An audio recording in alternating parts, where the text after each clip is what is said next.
Polymers are large molecules composed of repeated chemical units. The smallest repeating unit is called a monomer. The term polymer is derived from the Greek words poly, which means a lot, and mers, meaning many parts. Linear polymers are like ropes or chains. Polymers are synthesized naturally and artificially to perform a wide variety of specialized tasks. Synthetic polymers are man-made macromolecules that are made of thousands of repeating units. Synthetic polymers are lightweight, hard to break, and last a long time. They are quite cheap to make and easy to form into shapes.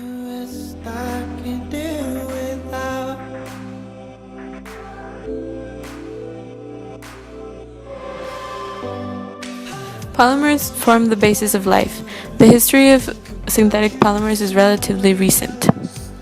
They are used in a variety of forms to this day. Ever since the mid-1800s, the American scientist Charles Goodyear began working with rubber to try to make more temperature stable. By 1844, Goodyear had been given a patent for a process he called vulcanization, which is a cross-linking reaction between the rubber chains and the sulfur. Then, in about 1872, polyvinyl chloride was formed by German scientist Eugen Baumann. PVC's many applications include water pipes and joints, building materials, food packaging, wire insulation, and medical components. In the early 1930s, Wallace Carothers and some chemists investigated synthetic fibers in order to find an alternative to silk. One candidate was formed from the reaction of adipic acid with hexamethylene diamine and was called fiber 66 because each monomer containing unit had 6 carbons. It forms now part of the textile world in our lives, making clothes, thread, ropes, and others.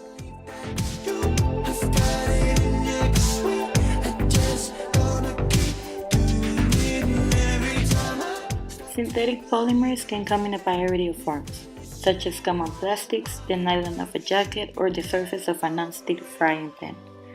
But these human-made materials have a detrimental impact on ecosystems. One of them is food imitation. One of the most common environmental problems associated with synthetic polymers pollution is that 44% of seabird species are known to have ingested synthetic polymers that have been mistaken for food. The second one would be pulp secretion, or in other words, persistent organic pollutants. These are known toxins that remain in the environment for many years.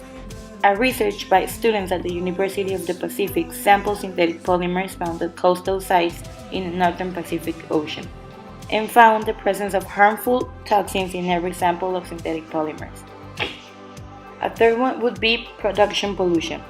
Beyond its evident pollution of oceans, synthetic polymers can also present environmental problems in the process of their production. The last one will be landfill accumulation. Even beyond their persistence in oceans and water pollution from their production, synthetic polymers are a significant challenge on land because they are often disposed in landfills where they will remain for centuries, slowly leaking toxins into soil as time passes. We thought about some proposals in order to promote environmental awareness on synthetic polymers. We believe that the problem with synthetic polymers is that most are non-biodegradable and they cannot be recycled. For example, the use of plastic bags in Mexico is not recorded, and the supermarkets and stores always give out exceeding amounts of plastic bags to each customer. The number of trash and rubbish in the street is increasing each day, and of course most cannot be recycled and people believe it cannot be reused. One proposal of us is to make a request, a tax to be put on the use of bags in our local stores. This would consist of putting a price on each bag a person needs, and it would make people think of maybe reusing and recycling the bags they already have, and maybe influence them to buy paper bags or even fabric bags, so the percentage of plastic bags decreases. We agreed on 3 ideas to help the environment and get used to a different way of life.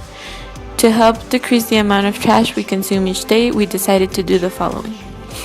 We are decided to stop using as many plastic bottles, and if we use them, to reuse them and recycle them. Instead of buying plastic containers, we have agreed on using glass containers. And we would try not to buy new clothes from normal stores and maybe try and get hand-me-downs from others so that clothes that are in good condition can be reused.